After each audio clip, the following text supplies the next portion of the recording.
सलामत रहो अजनबी। मैं मोजिस हूं, एमरम और योशबेल का बेटा। दुआ करता हूं कि आप लोग हमेशा सेहतमंद और खुशहाल रहें, शेख जैत्रो। सेफोरा ने मुझे तुम्हारी नेकी के बारे में बताया। चलो हम रोटी तोड़ते हैं, तब तक मेरी बेटी गोश्त ले आएगी। लगता है दूर से आए हो। मिस्र से? रेगिस्तान के उस पार से, वो भी पैदल? वो जिसका कोई नाम नहीं है, उसी ने तुम्हें राह दिखाई होगी। नाम नहीं है? आप बेदविन इब्राहिम प्रभु के बारे में नहीं जानते हैं? इब्राहिम बहुत से मुल्कों के मालिक हैं। हम लोग इस्माइल के बच्चे हैं, उनकी पहली औलाद। हम उस ऊपर वाले को मानने वाले हैं। मेरे लोग उस मसीहा का इंतजार कर रहे हैं, लेकिन अब भी गुलामी की जंजीरों में। कल हम ईश्वर के पाक पर्वत के नीचे वाले हरे भरे इलाके में जाने वाले हैं। तुम हमारे साथ चलो तो हमें खुशी होगी।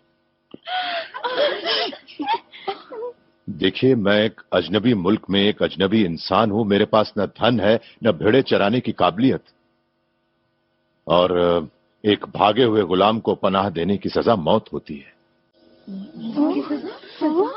लेकिन हमारे लोगों में नहीं।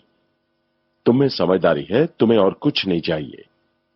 यहां 7 लड़कियां हैं और वो तुम्हें चरवाई का काम सिखा देंगी। सेफरा सबसे बड़ी है, वो तुम्हें सबसे अच्छा सिखाएगी। अब मैं आप लोगों के साथ ही रहूंगा।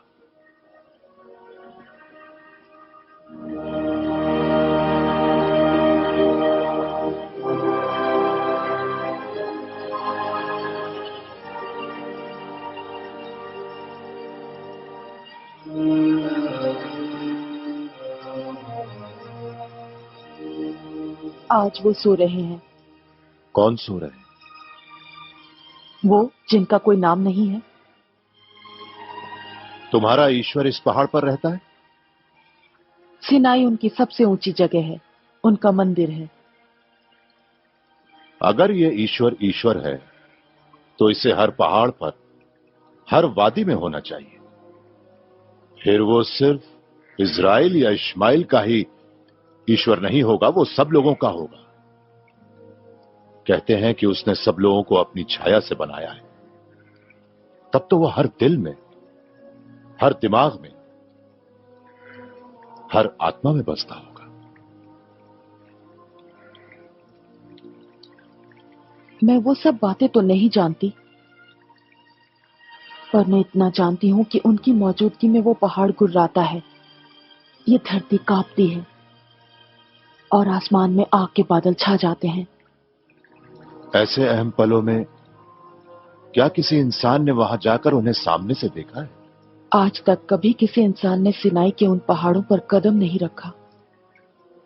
तुम उन्हें क्यों देखना चाहते हो मोसेस? ये जानने के लिए कि वो है, और अगर वो है तो ये जानने के लिए कि उसने गुलामी में जकड़े लोगों की आवाज क्यों नहीं सुनी। मोसेस, उनका चेहरा देखने से मौत हो जाती है। तुम्हें शायद पता नहीं है हमारे कितने लोग मर गए क्योंकि उन्होंने अपना मुंह फेर लिया। क्या इंसान ईश्वर को जान सकता है? नहीं मोसेस, हम उसका पूरा मकसद समझ नहीं पाते। इस्माइल भी नहीं जानते थे कि परमेश्वर ने उन्हें सबका पिता बनने के लिए रेगिस्तान में भेजा। क्या ये जानना काफी नहीं कि उन्होंने तुम्हें फैरो के कहर से बचाया?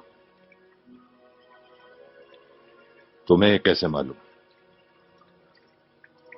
तुम शहजादे की तरह पेश आते हो, एक बहादुर की तरह लड़ते हो, और रेगिस्तान में ये चर्चा है कि एक महान हस्ती को मिस्र से निकाल दिया गया है। ये एक शहजादे की छड़ी नहीं है, एक भटकने वाले का सहारा है। फिर ये भटकना बंद करो। मेरे बाबा की बड़ी जागीर है और संभालने वाला कोई बेटा नहीं। यहाँ पाक पहाड़ के नीचे हमारे साथ मोसेस, तुम्हारी आत्मा सुकून से वक्त बिताएगी। तुम्हें उस ईश्वर पर बहुत यकीन है सफोरा। लेकिन मेरी आत्मा को तब तक सुकून नहीं मिलेगा जब तक कि मैं उसे देख नहीं लेता, उसे खुद सुन नहीं लेता।